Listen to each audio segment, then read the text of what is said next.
Please welcome to the screen, Will Clegg. Hi, everybody. Thanks for joining us today. In the summer of 2017, my buddy David called me up and asked me if I wanted to do a video shoot for Playboy. I'm a videographer. It's what I do. I work in K-12 schools mostly, though. I film like teachers and students, principals, trying to help teachers become better teachers. That's my business. David mostly works in corporate video, and I knew that he worked for Playboy sometimes. We talked about it before. He doesn't shoot the sexy nude stuff, though. He films like celebrity interviews, events, parties, that kind of thing. So I thought, maybe I could do this, and it's summertime, there's no school, so it works a little slow, so I say yes. And a couple days later, I get a phone call from a producer out in Los Angeles, and he tells me that this is actually going to be a video of a model for a pictorial for the magazine. This gives me pause, right? But Playboy had announced about a year before that they were no longer doing any nudity in their content. So I thought, okay, this basically just going to be like a sexy fashion shoot. So I guess, I can handle that.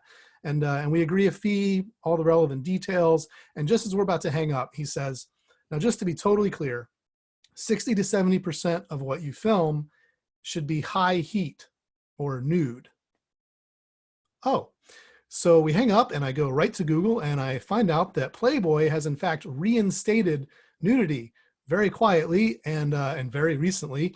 And it's like, of course they have, right? I mean, I'm sure their sales like plummeted when they stopped doing nudity because nobody actually reads Playboy for the articles.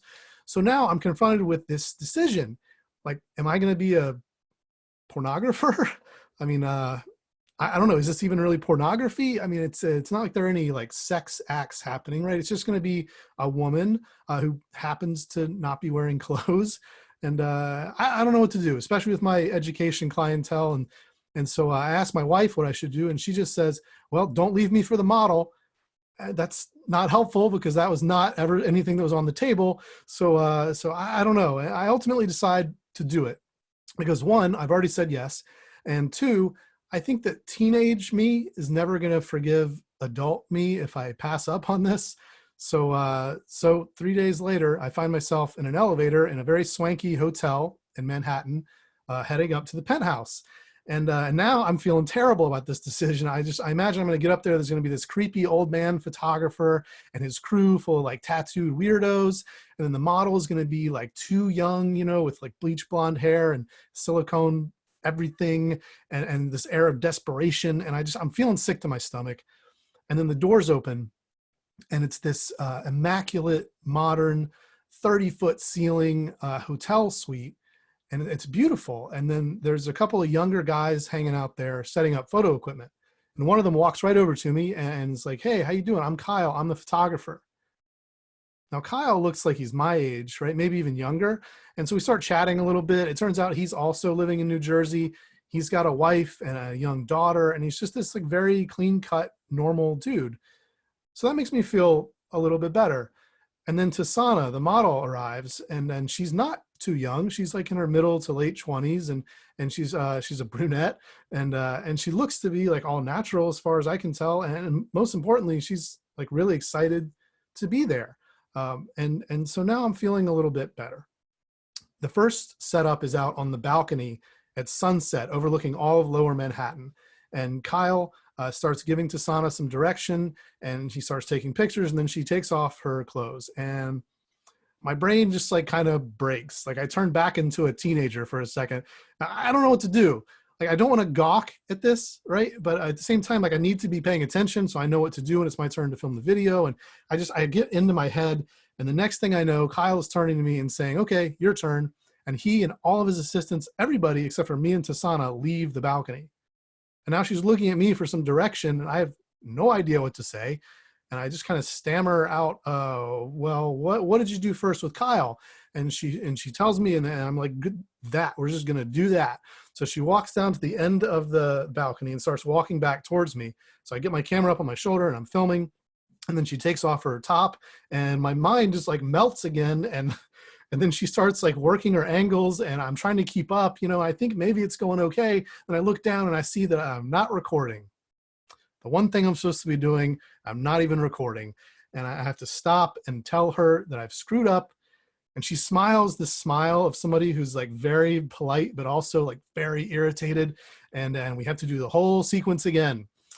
And we do. And she goes off to get her hair and her makeup touched up before the next photos. And I just slink off to a corner of the suite to sulk because I'm so embarrassed. I mean, I can't believe how unprofessional I'm being. And like, I was so worried that this whole situation was going to be so weird. But the only thing that's weird is me. So I see Tasana go back out to the balcony to smoke a cigarette, and I decide I need to apologize. I walk out and I say, look, hey, I'm sorry that I'm being so awkward. This is not in my wheelhouse. Like, I've never done anything like this. You know, I'm used to filming in classrooms with like students and teachers, and you know, I don't know. I'll try to do better. And she just smiles and she says, it's all right. You know, I've never done anything like this before either. So we're in it together. All right. Don't sweat it. And I stopped sweating it. And the rest of the night was just so easy after that. Like, I realized that all I really had to do was just listen to Kyle and then say exactly what he said. Tasana already knows what to do. And then every shot after that was even better than the one before. And next thing I know, it's 3 a.m. We're wrapping up, and I'm thanking everybody profusely for such an amazing experience. In retrospect, I'm really glad that I did this shoot. I mean, it was one of the most unforgettable nights of my entire career. And the stuff that I shot, I mean, it's truly spectacular. But you're just going to have to take my word for it, because I can't ever show it to anybody. Thanks for listening. Well, Clegg. David. Cool.